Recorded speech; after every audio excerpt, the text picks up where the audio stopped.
Bonjour tout le monde et bienvenue dans ce briefing des marchés du 30 juillet 2020. Avant toute chose, je vous laisse prendre connaissance de l'avertissement légal sur les risques.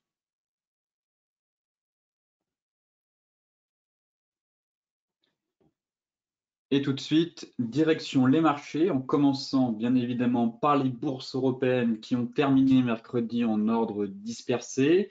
Bien évidemment, les résultats des entreprises sont pour l'instant plutôt mitigés dans l'ensemble. Les inquiétudes sanitaires et les incertitudes économiques et les tensions géopolitiques, elles, reviendront bientôt troubler le ciel des marchés, mais laisse pour l'instant la vedette aux résultats du deuxième trimestre dont la saison bat son plein, surtout qu'aujourd'hui nous avons une séance, on va dire, qui va être animée par de nombreux poids lourds, surtout côté US. Alors, après avoir été plombé mardi par les résultats de LVMH, le CAC 40 a été réveillé par un autre géant du luxe, Kering, qui a annoncé un recul moins prononcé qu'attendu de son chiffre d'affaires trimestriel. Effectivement, le propriétaire de la marque Gucci a pris quasiment 4%, la deuxième plus forte hausse du CAC derrière Capgemini qui a pris quasiment 6,5%, dont la publication a été également saluée par le marché. Côté US, eh bien Wall Street a aussi terminé en hausse mercredi, les principaux indices de Wall Street ayant amplifié leurs gains derrière dans la foulée suite à l'annonce du maintien de la politique monétaire de la Réserve fédérale qui a réaffirmé encore une fois son soutien à l'économie. Alors, les indices ont accéléré en fin de séance après les annonces de la Fed qui a maintenu ses taux d'intérêt proches des zéros, sans surprise, comme attendu, et a affirmé qu'elle ne toucherait pas l'objectif de taux des Fed Funds tant que l'économie américaine n'aura pas totalement absorbé les récents chocs dus au coronavirus. La Fed a aussi dit une nouvelle fois qu'elle utiliserait toute la gamme de ses instruments pour soutenir la première économie du monde et que les outils qu'elle a utilisés seront rangés dans la boîte à outils une fois que l'économie montrera des signes de reprise assez fortes. Alors de ce fait, la politique accommodante de la puissante institution qui entend maintenir les taux tant que l'économie américaine n'aura pas pleinement récupéré du choc provoqué par la crise sanitaire a été dans l'ensemble plutôt bien accueillie par les marchés américains. Enfin, elle a aussi annoncé qu'elle allait prolonger jusqu'au 31 décembre plusieurs programmes de prêts mis en place pour aider les entreprises et collectivités à faire face à la crise et qui devaient initialement prendre fin aux alentours du 30 septembre. Côté macro, eh bien, ce matin, les bourses européennes sont dans le rouge, plombées, comme je vous le disais, par des résultats plutôt mitigés dans l'ensemble, voire décevants, et surtout par le PIB allemand, qui s'est quand même contracté euh, de 11,7% au deuxième trimestre 2020 en données annualisées, contre une contraction de 2,3 précédemment et un chiffre de moins 11,3 attendu par le consensus.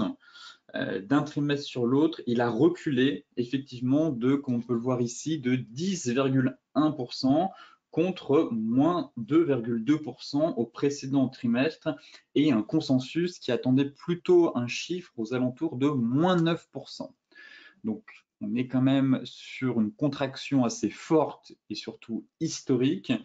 De ce fait, eh bien, encore une fois, ce chiffre est pire qu'attendu. Donc, l'indice allemand cède du terrain. On perd quasiment plus aux alentours de 2,5% ce matin, plombé par cette statistique économique.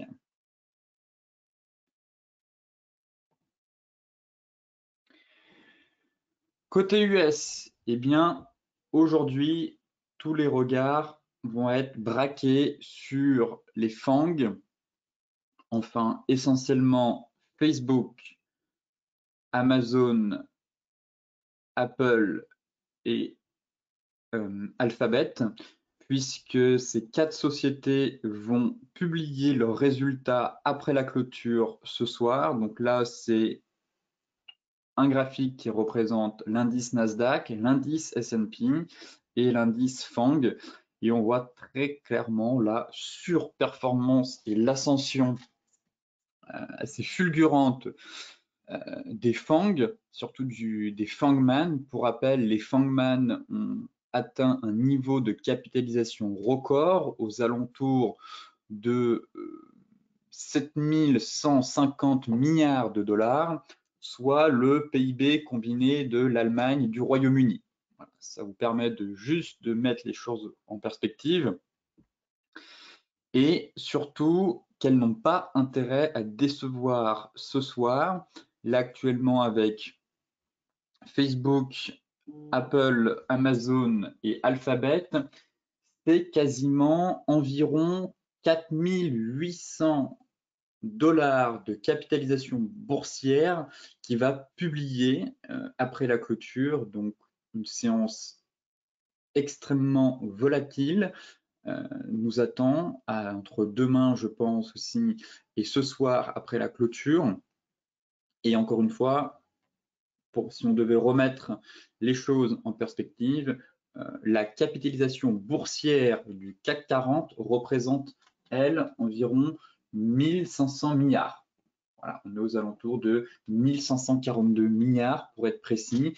Et là, ce soir, c'est aux plus de 4800 milliards de capitalisation boursière qui va être scruté par les investisseurs. De ce fait, attention aux surprises en cas de déception, étant donné que le Nasdaq est drivé essentiellement par les FANGman.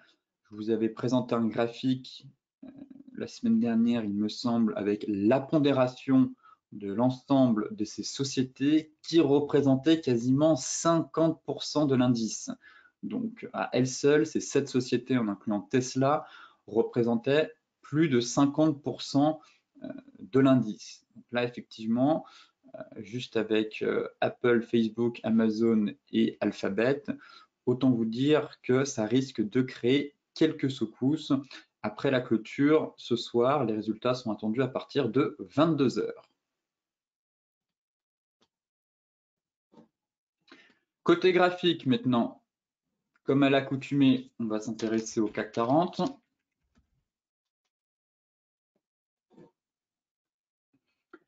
Le CAC 40 décroche dans la foulée, comme pour le DAX. Alors, on va basculer. Alors, en hebdomadaire, on est en train de passer sous la fameuse zone des 4950 points.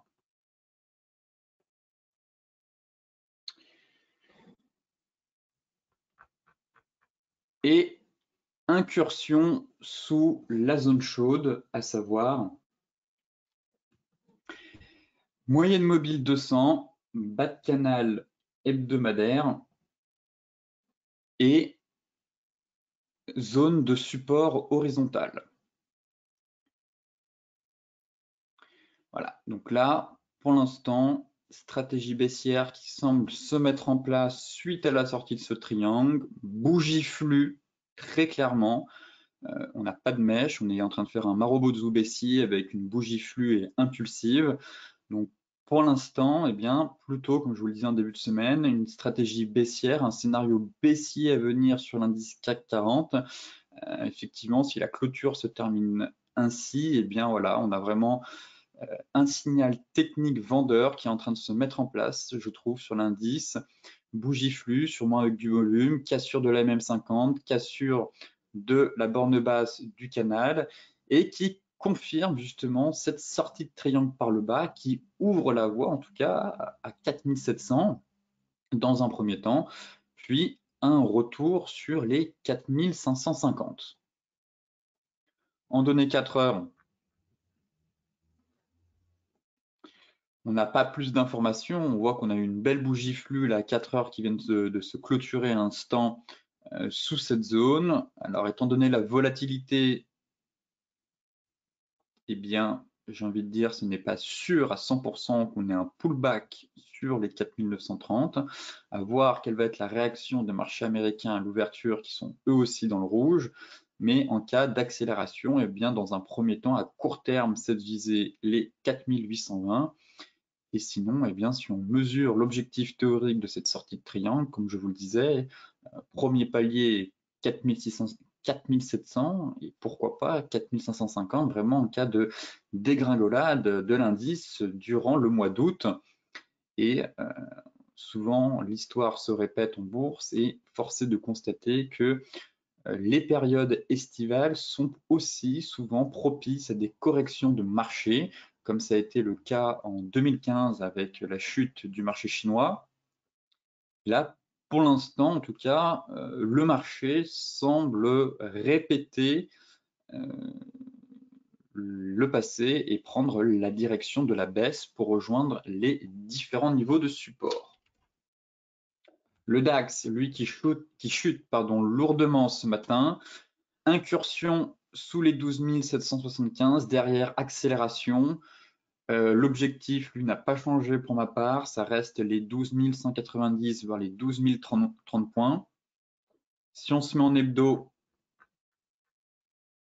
on confirme très clairement pour l'instant le pendu et les toiles filantes qui nous alertaient potentiellement d'une fin de hausse. Et pour moi, premier objectif, c'est d'aller chercher 12 180, 12 030. Voilà. MM50, MM200 hebdo couplés au même niveau. Voilà, juste ici.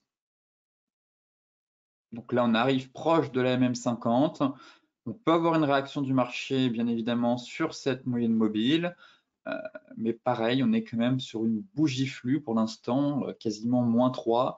Donc attention, les vendeurs semblent prendre très clairement l'ascendant psychologique.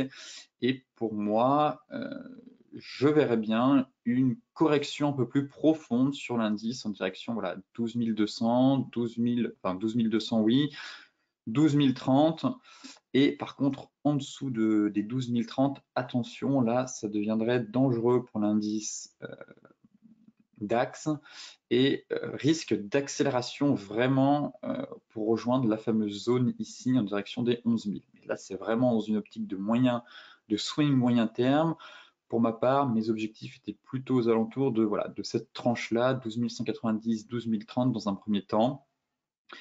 Et bien évidemment, la publication de ce soir des techs devrait aussi driver la séance demain, étant donné que l'indice DAX a pas mal de valeurs technologiques qui le composent.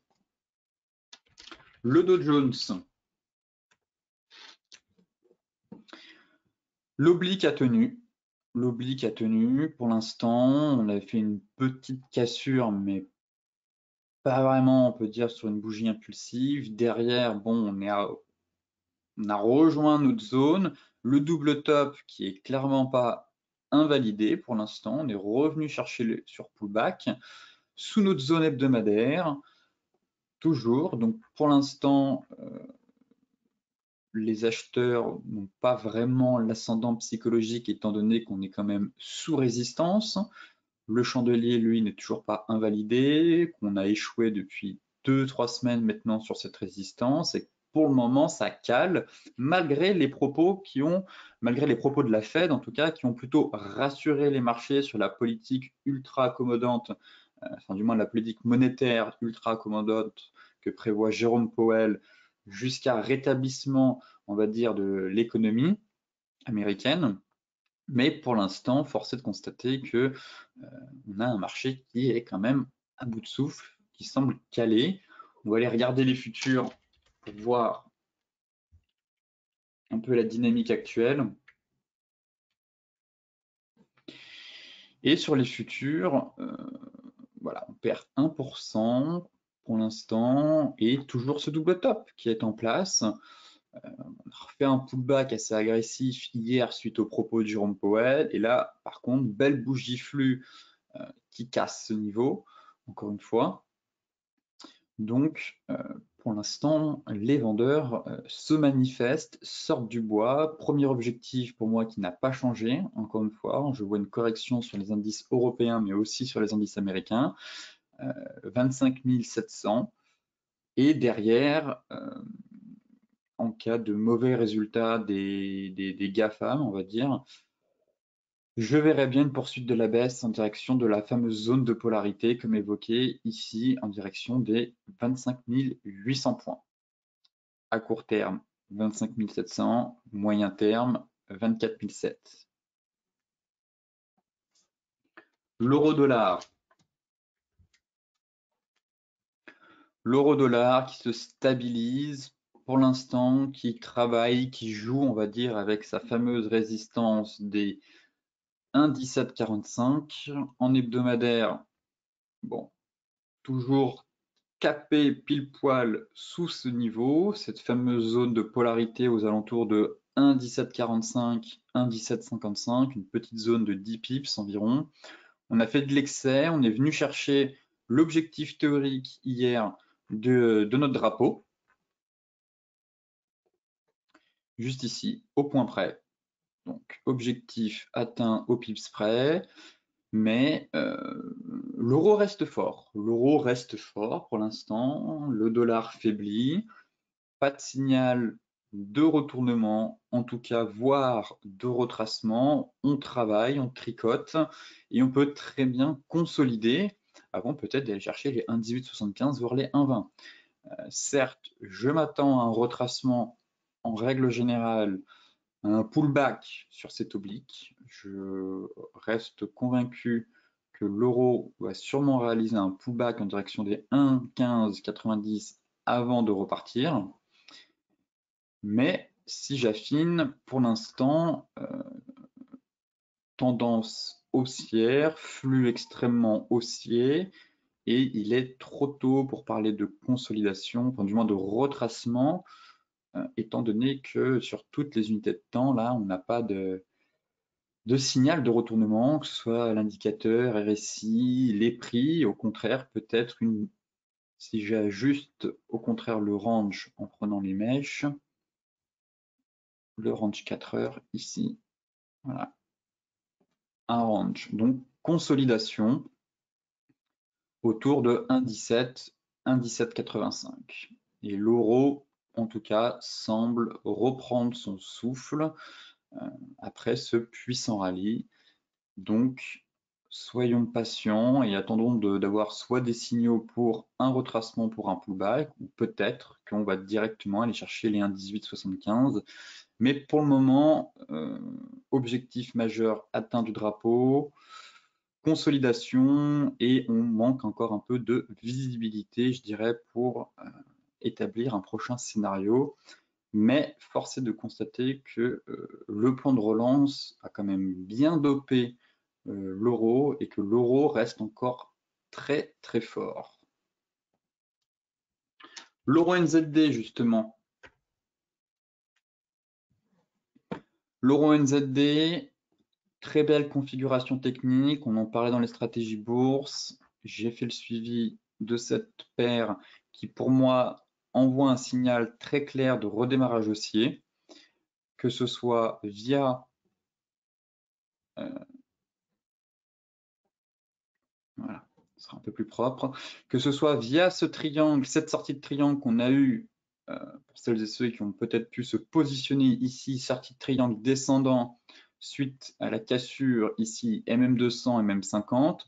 Donc si on reporte l'objectif théorique de ce triangle, on obtient 1,79, mais derrière, on a aussi un triangle qui nous formait un double bottom, comme c'était le cas ici, et hier, cassure de la ligne de coup, peut-être s'attendre à un pullback, pas sûr, mais en tout cas, on a un deuxième objectif à aller chercher, ce serait les 1,0870.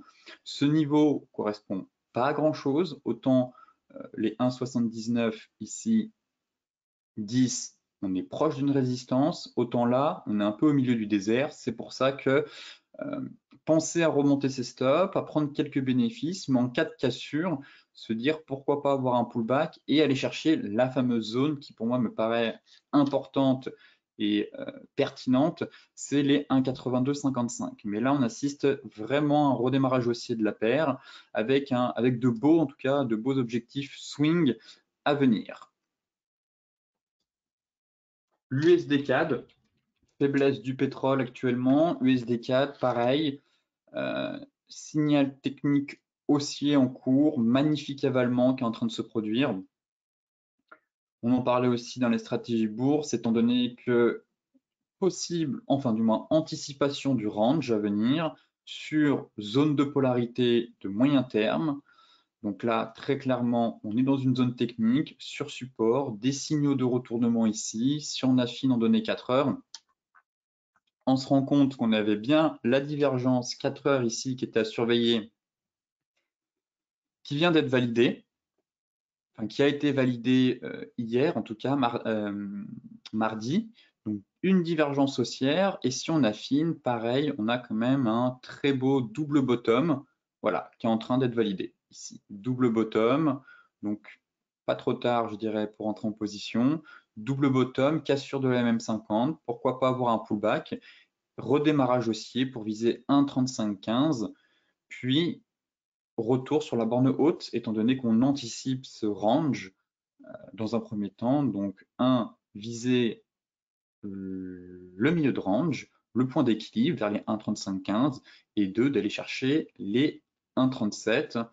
Donc là, pareil, on a quand même plusieurs signaux haussiers qui plaident en faveur d'une reprise, divergence, double bottom, pardon, 4 heures avec cassure de la MM50 qui est en train de se valider. Et derrière, belle zone de moyen terme de support, juste ici, avec formation d'un bel avalement. Donc, tous ces éléments techniques, pour l'instant, plaident très clairement pour une poursuite de la hausse, voire peut-être un retournement de la paire si on valide en long terme. Je parle bien évidemment d'un gros double bottom qui la propulserait bien évidemment à 1,40. Donc à surveiller cette paire, car pour moi, elle peut offrir véritablement, je pense, un potentiel haussier dans les prochains jours. Le gold.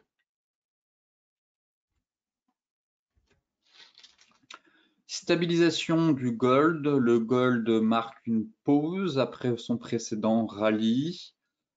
Haussier sur toutes les unités de temps, là-dessus, il n'y a pas de souci. Par contre, je m'attends tout de même à un retracement qui me semble légitime. Une correction saine est toujours mieux dans un marché haussier sain, étant donné que voilà, je m'accroche souvent à la théorie de dos, et voilà, une théorie de dos, des plus bas, des plus hauts, de plus en plus haut au sein d'une tendance haussière, qui peut se caractériser par des rallyes, mais l'excès, l'euphorie, j'ai un peu de mal avec, étant donné que les excès engendrent aussi souvent des excès et que l'euphorie ne dure qu'un temps. Mais je reste bien évidemment haussier à moyen et à long terme sur le gold avec des objectifs relativement hauts à moyen long terme. Par contre, si j'affine en données 4 heures, on a cette divergence. On a une divergence qui, en court terme, je parle bien évidemment en court terme, plaide ou pourrait engendrer une correction soit sur les plus hauts historiques, du moins revenir les taper ici une première fois, et derrière, si on se fie en tout cas à la méthode des divergences, à savoir 50% du dernier mouvement haussier, on constate que l'objectif des 50% correspond à la zone hebdomadaire ici, voilà, qu'on avait identifié, les clôtures de bougies qu'on avait juste eu là, les 1880. Donc voilà un peu pour le moment. Ici, on est quand même en plein FOMO. Rentrer ici n'est pas forcément, je pense, la meilleure solution. Par contre, attendre des replis et des corrections pour se repositionner et pratiquer du trend following afin de se repositionner dans le sens de la tendance et accompagner le flux vers de nouveaux plus hauts, ça oui, c'est une stratégie qui me semble en tout cas pertinente et sur le long terme qui est plutôt gagnante, étant donné que la tendance est votre amie, et donc suivre la tendance et se pour repositionner sur des niveaux clés, des niveaux stratégiques pour accompagner cette tendance, eh bien, reste une méthode qui a fait ses preuves depuis de nombreuses années en tout cas. Le Brent. Le Brent qui décroche après avoir fait son pullback sur son biseau. Pareil, une stratégie plutôt baissière dans l'ensemble. Comme évoqué, suite à l'apparition la semaine dernière de cet avalement. On est venu faire un pullback et peut-être qu'on va de nouveau valider un deuxième avalement. Vous voyez qu'on a fait une ouverture avec un gap et que les vendeurs ont très clairement pris la main depuis ce matin et que le pétrole est surtout drivé par les US, moins par les bourses européennes. Donc cet après-midi, si les US décident vraiment d'enfoncer le clou, eh bien on pourrait encore une fois avoir un avalement, donc pareil, des signes de fragilité sur le pétrole, avec pour moi un retour 1 sur les 41,5 toujours, venir chercher cette moyenne mobile 50, et 2 en cas de cassure, tout simplement d'aller chercher l'objectif de ce biseau avec cette configuration en rounding top pour viser les 37,3. Et si on affine en données 4 heures, pas grand chose à dire. Voilà, pas grand chose à dire si ce n'est apparition ici d'une étoile du soir. Étoile du soir, pullback en 4 heures avec étoile du soir ici, qui en tout cas ouvre la voie à une correction à venir justement sur la séance. Le light, sortie de biseau pour le light, qui décroche un peu plus, moins 1,6. On va se remettre en daily. Alors, on va enlever cette flèche. On avait un range ici, enfin pareil, l'avalement, pas de sortie de biseau. Là, on est en train de sortir du biseau et de sortir par la borne basse de ce range. Donc pareil, hein. Le Brent, pour rappel, était précurseur, mais si le Brent plonge, bien évidemment, le WTI va suivre lui aussi. Même stratégique sur le Brent, et effectivement, c'est d'aller chercher la moyenne mobile 50. Et en cas de dégringolade, en cas d'incursion sous ce niveau, la fameuse zone trimestrielle, ce serait d'aller chercher les 33,55. Le scénario reste le même sur le Brent que sur le WTI et pour moi, invalidation de ce plan, de cette stratégie baissière en cas de retour au-dessus des 42,80. Voilà. C'est la moyenne mobile 200 qui est en train de descendre tout doucement, qui risque de venir coiffer les prix si on a un rebond. Pour l'instant, les vendeurs gardent la main, en tout cas tentent de prendre l'ascendant. Plusieurs avalements en place, hein. Premier avalement ici avec gap, deuxième avalement aussi ici, donc des chandeliers en tout cas qui commencent à montrer une faiblesse, une correction à venir, d'où ce sentiment baissier sur le pétrole, l'USD4 qui remonte en parallèle. Donc très corrélé, le dollar américain, enfin du moins le dollar canadien avec le pétrole. Donc plutôt haussier USD4 et baissier pétrole. Le Bitcoin, stabilisation. Stabilisation, consolidation, on cède un peu du terrain ce matin. Tant qu'on garde le cap au-dessus des 10 900, tant mieux. On est sur résistance qui est devenue support. Il ne faut pas qu'on repasse sous la résistance. Voilà. Mais pour l'instant, ça consolide, ça temporise. L'objectif n'a pas changé. Lui, c'est d'aller chercher le gap qui est laissé ouvert à 11 800 sur les futurs. Et derrière, bien évidemment, d'aller chercher la zone qui, elle, est plus technique, les 12 000 points. Prix rond, prix psychologique, zone de résistance travaillée ici, ici, et il y a de nombreuses reprises par le passé.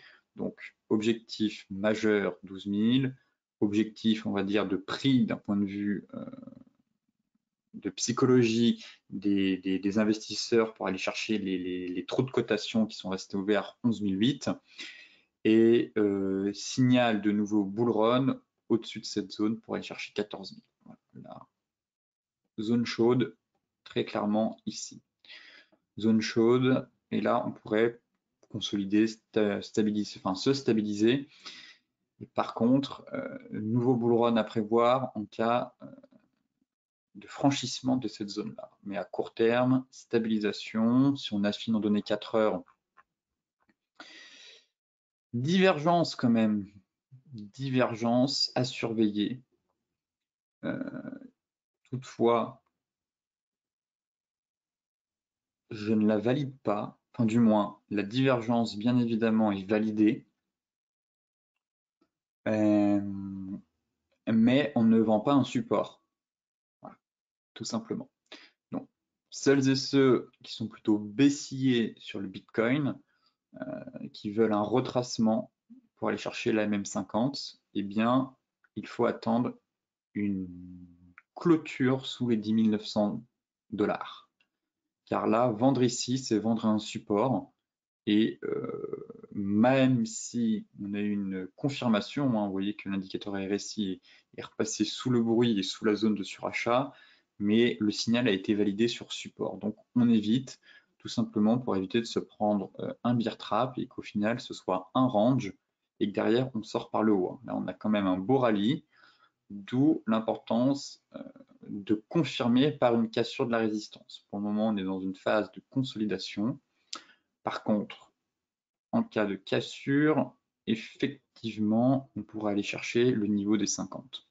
Donc ici, retracer 50% du rallye, venir chercher la MM50 qui devrait remonter avant éventuellement de repartir. Voilà, un plan de court terme à surveiller sur le BTC. Pour l'instant, pour ma part, je suis plus dans une phase de consolidation tant que le pivot des 10 900 n'est pas franchi à la baisse, malgré la validation d'une divergence. Les divergences fonctionnent quasiment presque à 100% sur le BTC. C'est sûrement l'un des marchés où les divergences fonctionnent le mieux, étant donné que c'est un marché qui n'est pas trop piloté encore par les algos. De ce fait, les divergences ont un taux de succès, de réussite très élevé comparé au Forex. Toutefois, il est nécessaire de respecter des conditions et d'avoir une méthodologie. Et ici, pour l'instant, d'un point de vue technique, on ne vend pas un support. Sur ce briefing des marchés touche à sa fin. Comme d'habitude, pour celles et ceux qui sont intéressés par l'article, je vous mets le lien dans la description de la vidéo. Je vous souhaite donc une excellente journée, de très bons trades, soyez prudents et attention ce soir avec les résultats à venir qui devraient créer quelques secousses et pas mal de volatilité sur les marchés pour la séance de demain.